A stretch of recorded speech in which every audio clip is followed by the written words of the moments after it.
Peace be with you. Friends, our gospel today contains this marvelous story of the healing of blind Bartimaeus. It's an icon of tremendous power. What I mean is, it's a sort of sacred picture of the spiritual life, of the process of salvation, all of it. It's gorgeous. The fact that he's named is interesting. Here I'm following Richard Bauckham, the great biblical scholar, who said, sometimes the people that Jesus cures aren't named. Think of the man born blind or the Capernaum demoniac. But in other cases, they are named. Think of Zacchaeus. And here, Bartimaeus is named. Now, how come? His speculation was, well, because they were still around, maybe at the time the Gospels were written. We have this fantasy sometimes that, after Jesus died and rose, everyone that knew him got on a spaceship and flew away. No, they were around. They were remembered. They could verify their own stories. And so Bartimaeus was probably a well-remembered member of the Christian community. Anyway, it speaks to the facticity, the historicity of this great story. But as I say, it's also at the same time a marvelous spiritual icon that we should read symbolically. So the first detail, he's sitting by the walls of Jericho. Now, any attentive biblical reader right away is thinking, okay, Jericho, that's the city that was conquered by Joshua and the Israelites in the book of Joshua. Remember, they blow the trumpets and the walls come tumbling down. Jericho, therefore, is a symbol of sin. It's the city of sin. It's the dysfunctional human family. How come Bartimaeus is blind? Because in these cities of sin, in these dysfunctional communities, we are blind to spiritual reality. We're blind to the meaning of life. And so Bartimaeus is all of us, right? He's Jedermann, he's everybody, all of us who live to varying degrees within the fallen city of the world and are therefore blind.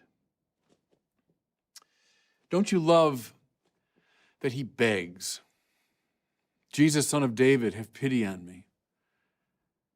That's the appropriate starting point, everybody. We're sinners, unable to save ourselves. Now, anyone who's ever gone through a 12-step process knows about this, right?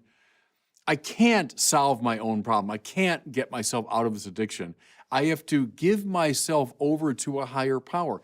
Sin is an addiction. I can't solve it on my own.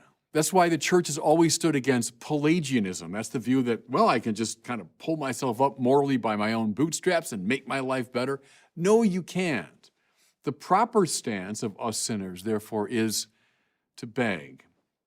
Advent's coming up, the great hymn of Advent. O come, Emmanuel, and ransom captive Israel. That's appropriate. We're like people held for ransom. We're captive, unable to save ourselves. Isn't it beautiful too, everybody, Catholics now, that we basically commence the Mass by calling to mind this person? Why?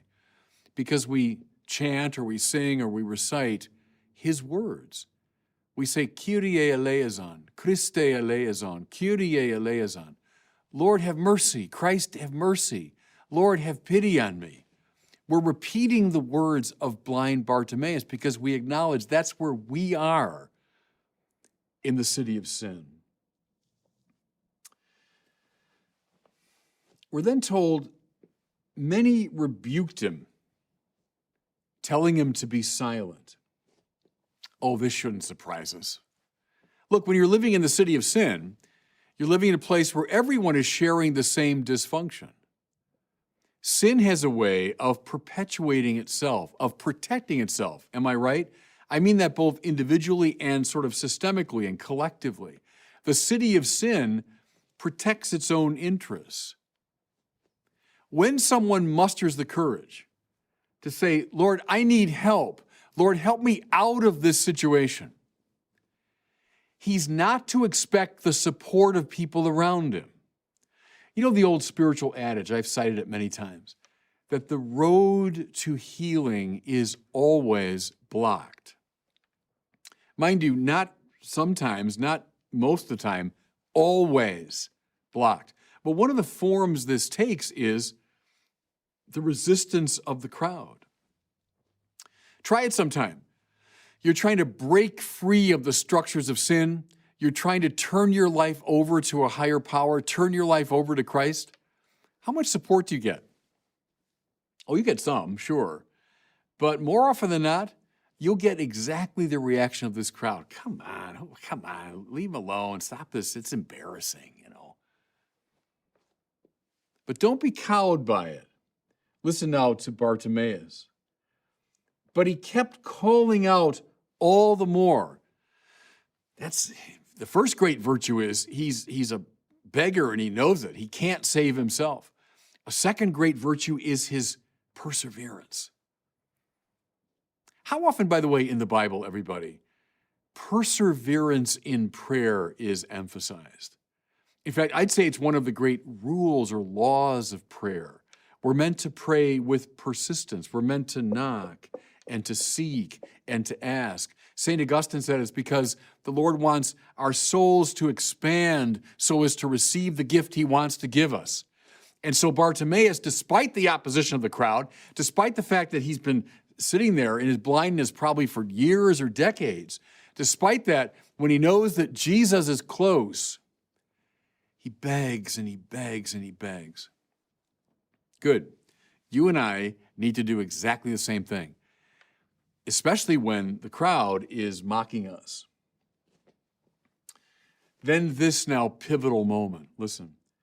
Jesus stopped and said, call him. I'm intrigued by this image of Jesus stopping. So he's walking through and maybe all past Jericho, but he stops.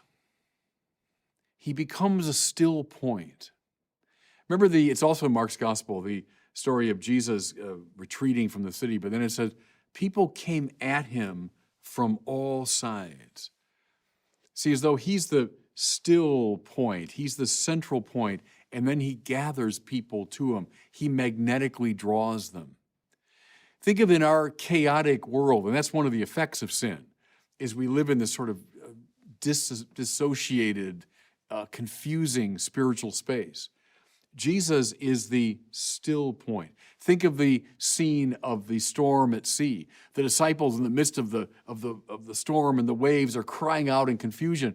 What's Jesus doing? But he's asleep. The still point. He's still that still point in a chaotic and changing world. So he stopped and said, call him. Now you say that's pretty ordinary detail. No, not if we're listening with gospel ears and seeing with gospel eyes. Kalein in the Greek, to call. That's the root of the word ekklesia, the Greek word for church. Right? Kalein, to call. Ek means out of.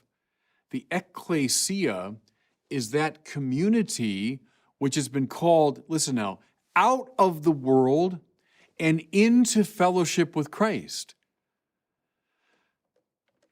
It's still true.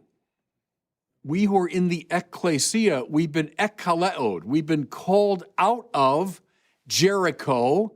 We've been called out of the city of sin by Christ and into communion with him. Jesus still stands still and calls us sinners to him. So Bartimaeus is evocative of all of us, blind, beggars, sinners, seeking salvation, and now being called into the church to find it. I love this, listen. He threw aside his cloak, sprang up, and came to Jesus. Now we're going to hear the overtones of baptism. In the ancient church, when you were baptized, you took off your street clothes. And then you were kind of oiled up with the chrism. You were put down into the waters. You were immersed. Then you came up out of the waters, and they clothed you in a white garment, a bit like an alb that a priest would wear. The idea is you're throwing off your old self. You're being baptized into Christ and then clothed with salvation. So again, listen, he, Bartimaeus, threw aside his cloak. That means I'm letting go of my old life. I've been kaleoed. I've been called by Christ. So I willingly let go of my old self. And then I love the detail of he springs up. And the energy that comes when we respond to the call of Christ. You know, all of us sinners, look, we're all in the same boat, and we're all seasick, as Chesterton said, right? But what sin does to us, it depresses us. I don't just mean that psychologically. I mean, it depresses all of our powers and our energies because we're built for God. We're wired for God. We're wired for a life of love. When we're caught up in all these addictions and attachments and self-preoccupations, it just weighs us down. And so throwing off the old self, I invite you to do it right now. He springs up. Sure, he's full of life now, full of energy, full of possibility. That's what Jesus still offers us. He springs up and comes to him.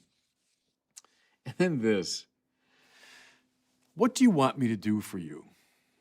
Years ago, I attended a retreat, and the retreat master structured his talks along the questions Jesus asks in the Gospels. It was a good retreat.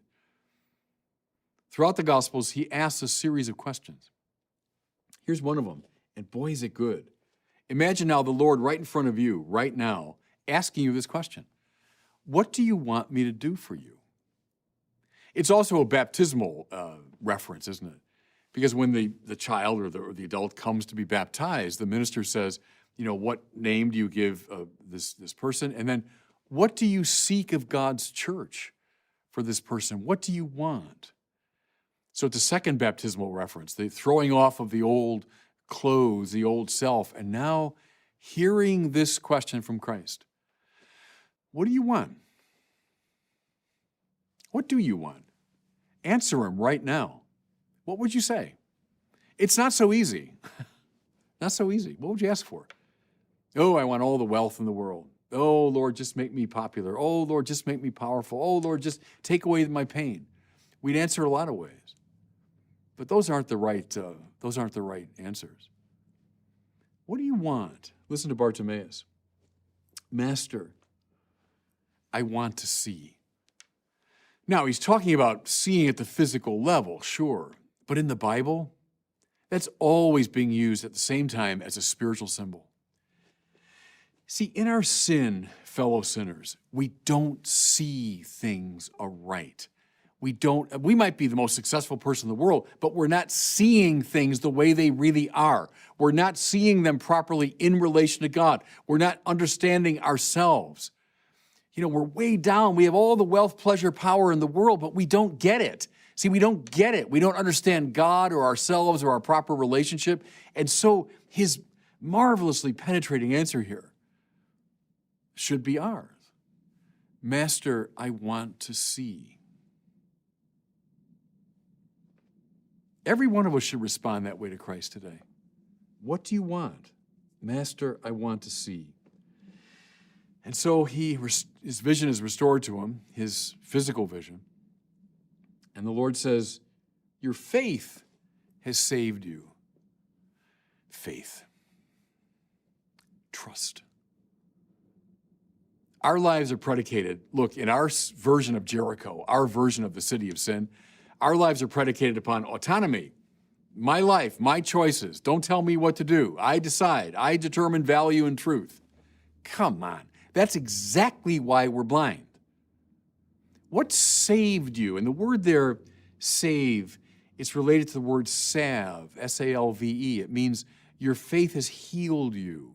When you get out of this boring preoccupation with your own desires and your own autonomy, and you trust, you learn to trust in a power already at work in you that can do infinitely more than you can ask or imagine. That's St. Paul to the Ephesians. That's faith. It healed Bartimaeus. It'll heal you. Trust me, it'll heal you. Last step, having regained his sight, immediately he followed him on the way. That's how it works, isn't it? Blind Bartimaeus by the walls of Jericho, depressed, unable to move, sad. even if he wanted to move, he wouldn't be able to. He couldn't tell where he's going. But now, having been kaleoed, having been called into the church, into fellowship with Christ, having thrown off his old self, having responded to the call of Christ, having his vision restored, he knows who he is, he knows what he's about. Now he's ready for discipleship. He knows where to go because he follows Jesus on the way. That's all of us, called to follow the Lord.